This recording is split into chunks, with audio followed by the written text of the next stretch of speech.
show, we take a look at a topic that's important to every small business owner who's striving to make his or her business operation a success, and that is the top financial mistakes most small business owners make.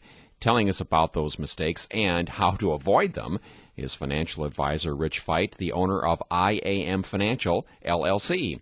Rich, welcome to Business Next. Thank you for having me. Going from a really nice article you wrote on your blog, you said that the first mistake is too often small business owners don't begin with the end in mind. What do you mean by that?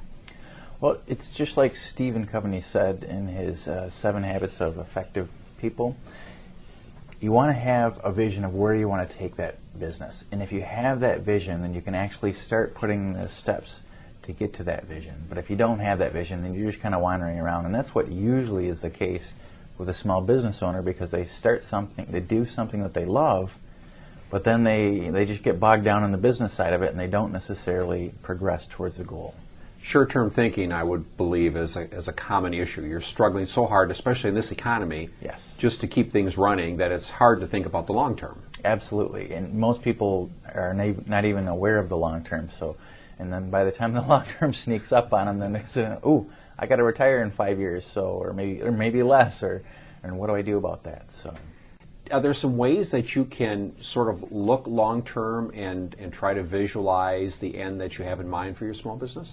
Absolutely. Probably the best way to do it is to say, if I had an ideal business and I was in my golden years, this is what I'd be making. And if I'm making this amount, then this is how many customers I have to have. And if this is how many customers I have to have, they have to pay me this amount of money. And you can try to bill in your expenses, look at what you think you're going to be spending in expenses. And once you get your pen to paper and you start writing down what you want your income to be and what your expenses should be around, then you can actually start to put together some palpable numbers that will start driving you towards that goal. How easy is that to do when there's so much financial uncertainty right now?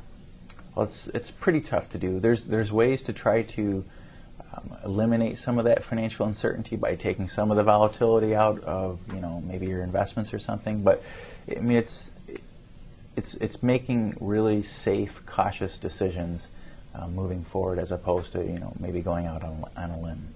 If any of our listeners have gone through, for example, the financial calculators you can find online to decide how much money you need to retire, a lot of those assumptions can vary tremendously in whether you decide, well, inflation is going to be 3% versus 4%. Mm-hmm. So I think that's kind of what I was leading up to. How do you kind of narrow down the parameters so you can make sound decisions?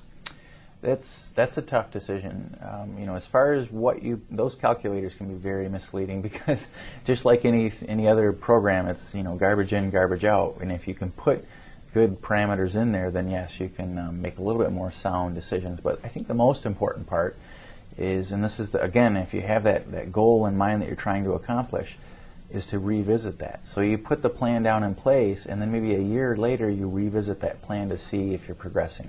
So maybe don't freak out initially about the details. The important concept is to at least have some kind of a plan. Correct. And then, updating the plan. Absolutely. Well, again, that's something that's so crucial for long-term business success and so difficult for a small business owner to find time to do when you're struggling just to get sales and just to keep profits up at some kind of a livable level. Yes. Rich, you advise that mistake number 2 to avoid is that most small business owners don't have enough cash reserves. Absolutely. You had asked earlier about how to take some of the uncertain times out, and cash reserves is one of the biggest things that you can do. If you're a cyclical business, you can get through the down times a little bit better. If you're not a cyclical one and you go into a bad economy like we have now, then obviously you can get through some of those the bad economic times as well if you have something to fall back on. Do you have a rule of thumb, some advice on the level of financial reserves that you should have for your small business? A lot of it depends on your comfort level. If you have 2 incomes in your household, say you're a business owner and your wife works somewhere that has a steady paycheck, then one thing that you can do is have 3 months worth of expenses. You can probably get away with less. But if you're a business owner and your wife works with you, or if you're a business owner and you're the only income in the household, then sometimes you want to have 6 months worth of expenses. I've found that sometimes with my veteran clients that have been in business for 20 or 30 years, they're not comfortable unless they have 2 or 3 years worth of expenses sitting there in cash. which is sometimes unrealistic for newbies, but it's a good place to move towards. Why is it important to have it in the form of cash rather than other kinds of investments?